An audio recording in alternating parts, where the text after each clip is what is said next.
We live in interesting times. Today's stories. Left-wing protesters rally against new Lebanese government. 24 bodies have been retrieved from a flooded Zimbabwe gold mine. To fight off unemployment, Iraqi youth plant startup seeds. Lavrov says there are no serious consultations on New START treaty. Iran takes aim at, quote, hateful Pence comments. OAS holds a special meeting about Venezuela. President Trump tells Europe in tweet, take back jihadist. California governor says they will see the president in court. Plus, tips on what you need in your car for winter travel.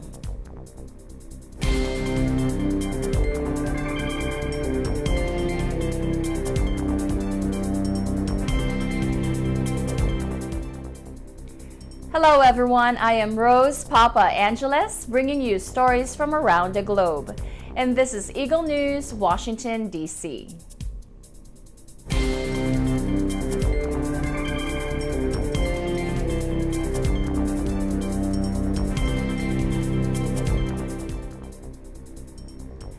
Left-wing protesters marched through the Lebanese capital to call for a vote of no confidence in the new government.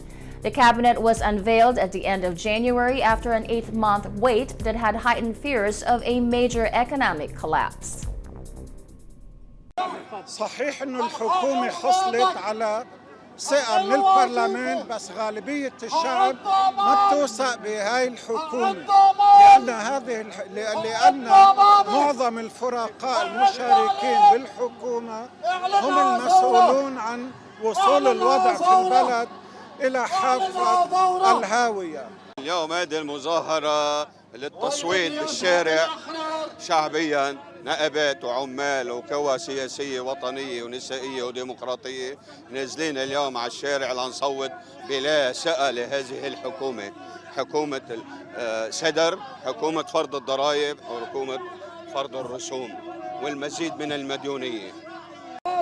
اليوم جايين نقول لا ثقة لهي السلطة هي وأحزابها، خاصة للي عملوه المسرحية بمجلس النواب. هيدي الكذبة الكبيرة للي كانوا عم يتباروا وبيحكوا عن الفساد والمفسدين، طلع انه هن الفاسدين، هن للي عم يفسدوا، هن اللي عم يسرقوا أموال الناس وأموال الشعب.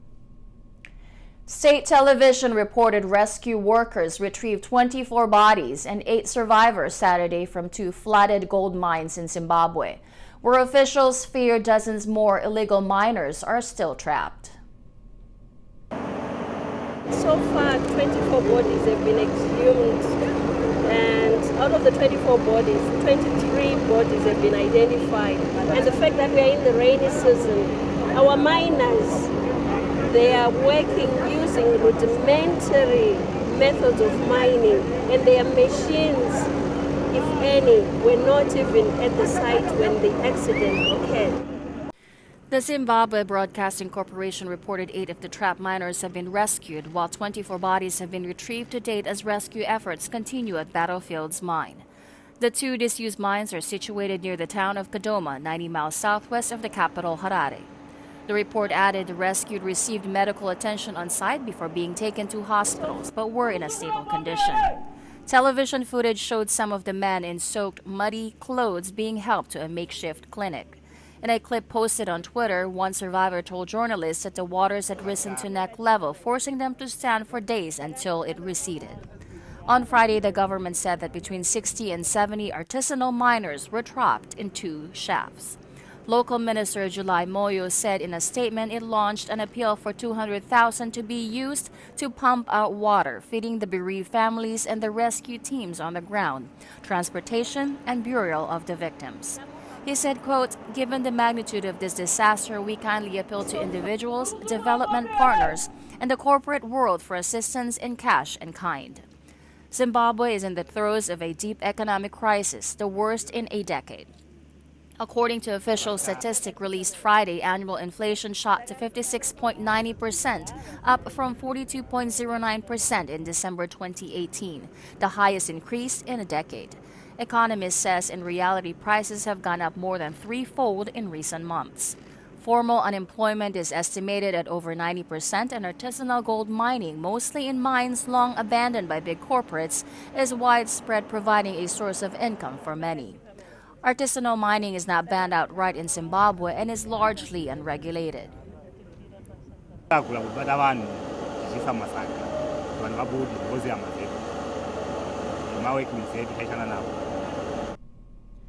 Stuck between an endless wait list for a government job and a frail private sector, Iraqi entrepreneurs are taking on staggering unemployment by establishing their own startups. The first murmurs of this creative spirit were felt in 2013, but the Islamic State group's sweep across a third of the country the following year put many projects on hold. Now, with IS defeated, co-working spaces and incubators are flourishing in a country whose unemployment rate hovers around 10%, but whose public sector is too bloated to hire. Many self-starters begin their journey in an aptly named glass building in central Baghdad, the station. There, they sip on coffee, peruse floor-to-ceiling bookshelves for ideas, and grab a seat at clusters of desks where other stylish Iraqis click away at their laptops. يعني تصل لنا حوالي 50 طلب بالشهر لشباب يريدون مساحة مشتركة ديسك حتى يطلقون مشاريعهم. في الوقت الحالي احنا عندنا من أصل 45 ديسك متوفر، عندنا 22 شركة ناشئة اجت وسجلت وقوبلت. Youth make up around 60% of Iraq's nearly 40 million people. After graduating from university, many spend years waiting to be appointed to a job in the government, Iraq's biggest employer. According to the World Bank, 4 out of 5 jobs created in Iraq in recent years are in the public sector. And in its 2019 budget, the government proposed $52 billion in salaries, pensions, and social security for its workers, a 15% jump from 2018 and more than half the total budget. But with graduates entering the workforce faster than jobs are created, many still wait indefinitely for work. The World Bank says among youth, 17% of men and a whopping 27% of women are unemployed. القطاع الحكومي اكتفى من الموظفين وبعد ما عنده قدرة بأنه يوظف ناس، فلذلك الستارت ابس والبرايفت سيكتور هي راح تصير المستقبل بالعراق. الاقتصاد مال اي بلد ما ينمو عن طريق بس الحكومه، احنا هسه معتمدين بس على النفط تقريبا بالدخل للعراق، فهاي الستارت ابس راح تجذب مستثمرين من برا يجون يستثمرون بالشباب، يطورون الهيومن ريسورسز عندنا، يطورون التكنولوجي بالعراق. والى حد الان احنا عندنا قصص نجاح، بس مو قصص نجاح اللي نطمح لها بسبب الاوضاع الموجوده بالعراق، بس الوضع دا يتقدم ودا يصير احسن واحسن، لانه اكو هيومن ريسورسز دا تطلع جديده ودا تساعد بانه التكنولوجي تصير احسن بالعراق ويصير توسع بالتكنولوجي بالعراق. شيء ثاني انه احنا ما عندنا نتورك بين الديفلوبرز الديزاينرز واصحاب الافكار، فستارت اب ويكند يسوي هاي الفرصه انه تو نتورك. كذلك مركز المدينه سابق اللي هو كان الحمل الرئيسي للمدينه بالنسبه للبضائع والتسوق ايضا دمر بالكامل او هدم بالكامل وراح، فالحاجه لسوق الكتروني بالموصل كان ملح. فاحنا الهدف كان كيف انه نعمل خدمه نسهل عمليه الشراء للناس. Russian Foreign Minister Sergei Lavrov says that President Putin had repeatedly called for negotiations on the extensions of the New START treaty, a treaty on reduction and limitation of strategic offensive arms, but that no serious consultation had been proposed. Fast. And we have proposed to the United States to start such discussions, of course, taking into account the need to clear some of the concerns we have with the American decision to denuclearize some of the submarine launchers of Tomahawks and some of the heavy bombers. So far, we were not offered any meaningful consultations, but we keep trying. Coming up, Iran takes aim at, quote, hateful Pence comments. OAS holds a special meeting about Venezuela. President Trump tells Europe in tweet, "Take back jihadists." California governor says they will see the president in court. Eagle News, Washington, D.C. will be right back.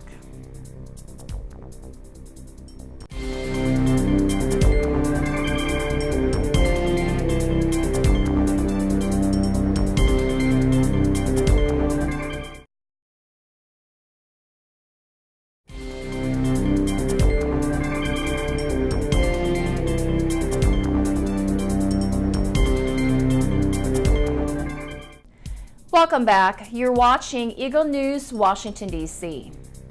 Iran's foreign minister on Sunday launched a blistering attack on U.S. Vice President Mike Pence, saying his allegations that Tehran was plotting a new Holocaust were hateful and ignorant.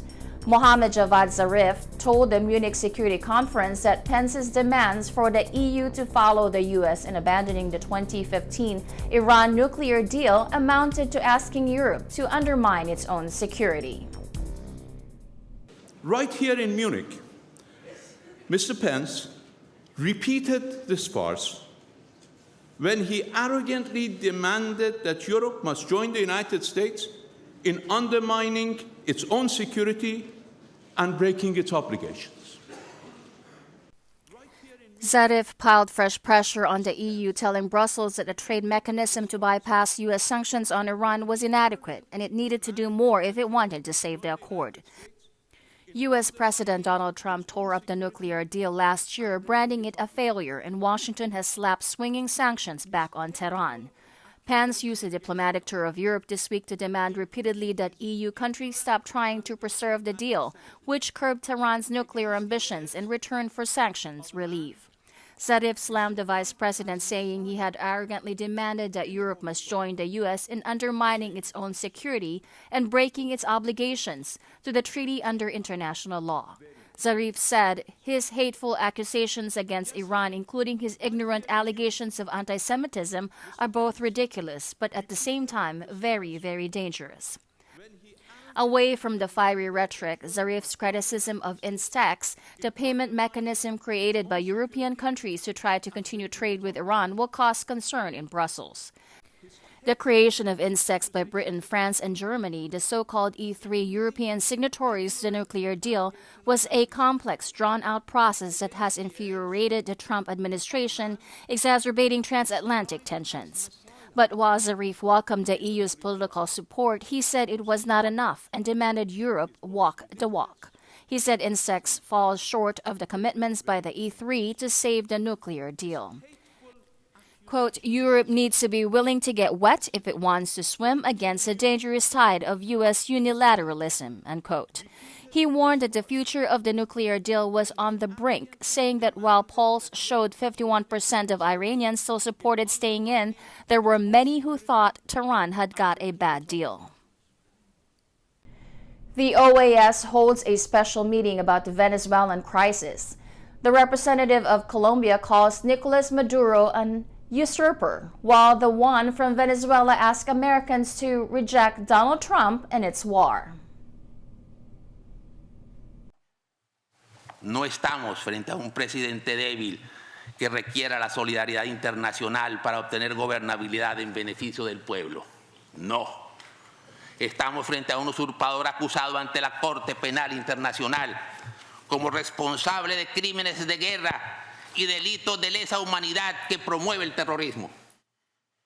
Colombia seguirá acompañando todos los esfuerzos y redoblando su trabajo para que la democracia se recupere en Venezuela por la vía constitucional, tal como lo viene realizando el presidente Guaidó y su equipo. Por ello, esta delegación no reconoce delegados que representen la autoridad ilegítima de Nicolás Maduro en los espacios políticos de esta organización. La opinión pública de los propios Estados Unidos puede reaccionar y rechazar a Trump para que no haga la guerra en su nombre y no use las Fuerzas Armadas de este país en guerras coloniales contra países de este continente que ya se ha declarado el continente como una zona de paz. También es posaventura. Nuestra generación tiene el deber de salvar la República La justicia está de nuestra parte. Estamos ya mismo en el proceso de segunda liberación de nuestra patria y nosotros no faltaremos a nuestro deber. A top U.S. official said Thursday 25 countries have pledged $100 million in aid to Venezuela as the crisis hit country's Supreme Court took aim at oil executives appointed by the opposition. Venezuela is plagued by hyperinflation and major shortages of basic goods, and two men opposition leader Juan Guaido and President Nicolas Maduro are vying for control of the country. The United States is among more than 50 countries that have recognized Guaido as interim president, but Maduro, backed by the country's military as well as Russia, China, and dozens of other states, has so far refused to relinquish his office. U.S. National Security Advisor John Bolton made the announcement on the aid pledge to Venezuela following an Organization of American States conference on assisting the country. Bolton tweeted today 25 countries united at the OAS-hosted conference on humanitarian assistance in support of Venezuela pledged $100 million in humanitarian assistance. According to David Smolansky, coordinator of an OAS working group on migration and refugees from Venezuela, the money will go directly to aid collection centers set up on the borders with Colombia and Brazil and on the Caribbean island of Curaçao. At the opening of the conference in Washington, Guaido's representative in the United States, Carlos Vecchio, said the priority is to get aid into Venezuela on February 23rd, a month after Guaido declared himself Venezuela's interim president. President Donald Trump said late Saturday European nations must take back hundreds of Islamic State group fighters captured in Syria, after a delay in announcing what he said would be the end of the caliphate. Trump shocked allies in December by declaring the pullout of roughly 2,000 U.S. troops who had been assisting local forces in Syria against IS, whose sole remaining territory is half a square kilometer, or 1/5 of a square mile in eastern Syria. The pending U.S. pullout set off a countdown for governments whose citizens having joined IS were captured by the U.S.-backed Kurdish-led Syrian Democratic Forces, or SDF. Trump said in a tweet using another acronym for IS, the United States is asking Britain, France, Germany, and other European allies to take back over 800 ISIS fighters that we captured in Syria and put them on trial. The caliphate is ready to fall. The alternative is not a good one in that we will be forced to release them. The U.S. does not want to watch as these ISIS fighters permeate Europe, which is where they are expected to go. Once the U.S.-led coalition declares it has taken all IS territories, the White House is expected to withdraw American troops. When that happens, the risk is high that foreign terrorist fighters will escape SDF control, posing a new threat. For about 2 weeks, the Trump administration has been pushing its allies to take their citizens home, and the U.S. said it was ready to help in the repatriation, but time has been running out. Several countries, including France, that have chosen to leave the jihadists in SDF detention now confront a diplomatic, legal, political, and logistical puzzle. Trump said in his late Saturday tweets, "We do so much and spend so much. Time for others to step up and do the job that they are so capable of doing. We are pulling back after 100% caliphate victory." California's governor and attorney general say they will sue President Trump's administration over his decision to declare a national emergency, calling his border wall a monument to stupidity. Pleased by the comments of the Attorney General, and I'm grateful for his leadership, and I'm certainly very supportive of our efforts to sue the administration and to see the President in court. The actual work that was effective, the actual work that is responsible and responsive to the real and legitimate concerns around fentanyl and methamphetamine, heroin, and cocaine that is being done within the state of California is now being put at risk for a vanity project, for a monument to stupidity, a wall that will do nothing to impact drugs coming over our border. The president does not have power to act frivolously, taking the powers of this 240-plus year democracy and using them in ways that were never intended. He has the power to declare a national emergency, But this is not 9/11. This is not the Iran hostage crisis of 1979. This is a president showing his disdain for the rule of law and our U.S. Constitution.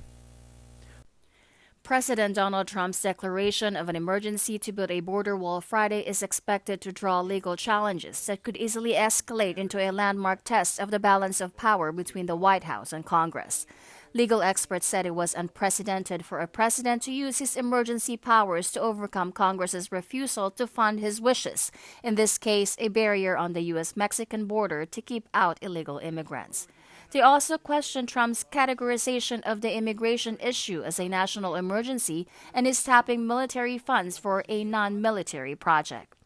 New York State Attorney General Letitia James, the first to announce a challenge, said, "We will not stand for this abuse of power and we will fight back with every legal tool at our disposal." Declaring a national emergency without legitimate cause could create a constitutional crisis. Trump said he expected a legal fight, predicting he would prevail. Trump said Friday, "We will have a national emergency and we will then be sued. Then we will end up in the Supreme Court and hopefully we will get a fair shake and will win in the Supreme Court." Trump made the declaration based on the 1976 National Emergencies Act after Congress refused to allocate his requested $5.7 billion for a wall in a spending bill. The White House says the emergency order empowers it to pull around $6.6 billion from other sources, mostly already allocated funds in the Defense Department budget. Democrats accused the president of an unconstitutional power grab. Nancy Pelosi and Chuck Schumer, the Democratic leaders in Congress, said in a joint statement, quote, "The president's actions clearly violate the Congress's exclusive power of the purse," unquote. When we come back, tips on what you need in your car for winter travel. Eagle News Washington, D.C. will return shortly.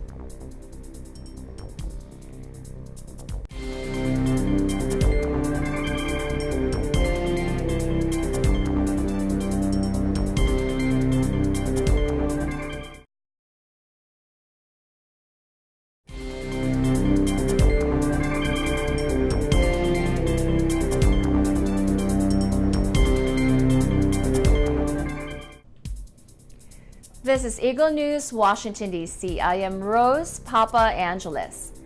Winter driving could be dangerous, and if you get caught in a hazardous situation, being prepared could save your life. Eagle News correspondent Sai Miamban shares with us some tips on what you should have in your car emergency kit, especially when traveling this season. Take a look.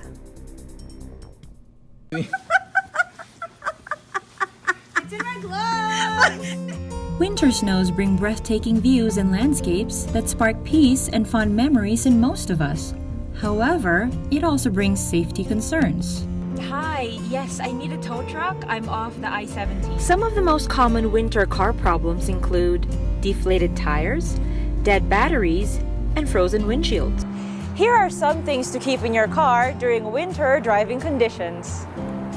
First, to clear off your car, you'll need a snow scraper and brush, a shovel in case it snows so much you'll have to dig your car out, and jumper cables in case your car battery gives out.